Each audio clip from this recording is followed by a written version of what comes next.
আজকে বললাম ছেলেকে ডিম বিরিয়ানি বানাচ্ছি। শুনলাম কলকাতায় নাকি আলু বিরিয়ানিও পাওয়া যাচ্ছে, তো ডিম বিরিয়ানি বানাচ্ছি বললাম। তো ছেলে বললো এইটাকে বিরিয়ানি না বলে তুমি ফ্রাইড রাইস বলো, পোলাও বলো, মেনে নেবো, বিরিয়ানি বলবে না। কিন্তু বিশ্বাস করুন এর মধ্যে সব আছে, পুদিনা পাতা, ধনে পাতা, যা যা বিরিয়ানিতে লাগে। এই যে প্রুফ হিসাবে দেখাচ্ছি, এই কোম্পানি আমি অ্যাড করছি না। এই যে এখানে বিরিয়ানি মশলা বলে লেখা আছে, সব দিচ্ছি। শুধু এটা দমে বসাবো, মানে একেবারে মেখে ঝুঁকে বসিয়ে দিচ্ছি। এটাকে বিরিয়ানি না বলার কোনো কারণ দেখি না, কিন্তু ছেলে মানতে চাচ্ছে না। আপনারা দেখুন এটাকে কি বলবেন।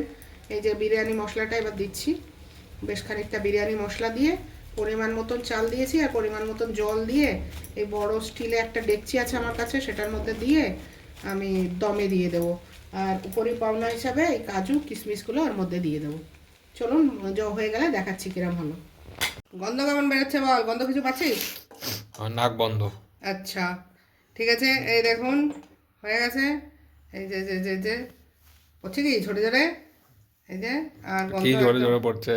চাওয়াল, আর এই হচ্ছে ডিম, আর যেটা তখন বলতে ভুলে গেছিলাম, এই যে আলুও দিয়েছি। চলুন খেয়ে নিই।